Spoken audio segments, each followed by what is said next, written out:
నాగర్ కర్నూలు జిల్లా కల్వకుర్తి పట్టణంలో జాతీయ బీసీ సంక్షేమ సంఘం అధ్యక్షులు రాజ్యసభ ఎంపీ ఆర్ కృష్ణయ్య ఆదేశానుసారం Mahatma Jyotiba Phule BC welfare residential junior college మరియు సిబిఎం క్యాంపస్ విద్యార్థుల వసతి మరియు భోజన సదుపాయాల గురించి వారి యొక్క విద్యా ప్రమాణాల గురించి జాతీయ బీసీ సంక్షేమ సంఘం రాష్ట్ర ప్రధాన కార్యదర్శి చెరుకు మణికంఠం సందర్శించారు. ఈ కార్యక్రమంలో ఆయన మాట్లాడుతూ తెలంగాణ రాష్ట్రంలో కొన్ని రెసిడెన్షియల్ హాస్టల్లో విద్యార్థులకు నాణ్యమైన భోజనం అందించకుండా విద్యార్థులు అనారోగ్యానికి గురవుతున్నారన్నారు. కాబట్టి ఇక్కడే ఉన్న బీసీ హాస్టల్ ను సందర్శించడం ద్వారా విద్యార్థుల బాగోగులు తెలుసుకోవచ్చని అన్నారు. ఈ రెసిడెన్షియల్ కాలేజ్ చాలా చక్కగా పకడ్బందీగా తమ విధిని నిర్వహిస్తుందని, క్రమశిక్షణతో కూడిన పాఠాలను బోధిస్తూ విద్యార్థులకు రాష్ట్ర స్థాయి పరీక్ష పోటీల్లో కూడా పోటీ ప్రపంచం వైపు దూసుకెళ్తుందని అన్నారు. బీసీ వెల్ఫేర్ రెసిడెన్షియల్ కాలేజ్ చాలా చక్కగా పరిశుభ్రంగా ఉండడం ద్వారా మేము చాలా సంతృప్తి చెందామన్నారు. బీసీ రెసిడెన్షియల్ కాలేజ్ లో గత సంవత్సరం విద్యార్థులు పరీక్షల్లో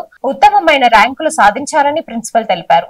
అందుకని టీచర్స్ కు మరియు ప్రిన్సిపల్ కి ప్రత్యేక కృతజ్ఞతలు తెలిపారు. ఈ కార్యక్రమంలో జాతీయ బీసీ సంక్షేమ సంఘం రాష్ట్ర ప్రధాన కార్యదర్శి చెరుకు మణికంఠ, మన్నెం, అయోధ్య, సురేష్ యాదవ్ తదితరులు పాల్గొన్నారు.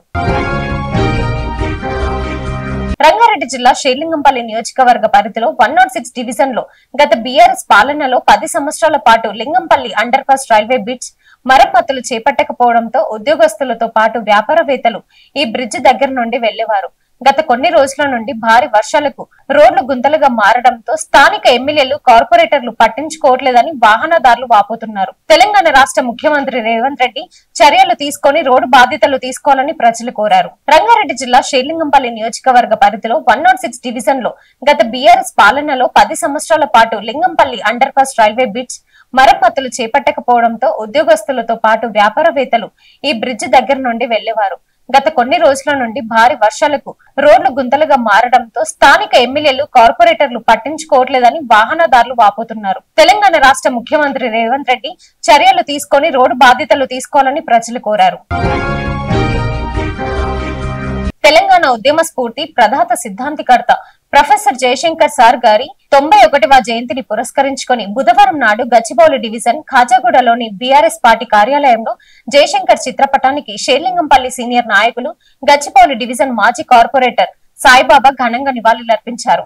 అనంతరం వారు మాట్లాడుతూ జయశంకర్ సార్ తెలంగాణ రాష్ట్ర సాధన తొలి ఉద్యమకారులు, తన తుదిశ్వాస వరకు అహర్నిశలుగా తెలంగాణ కొరకై తలపించిన మహానుభావులు అని కొనియాడారు. Thanks for watching.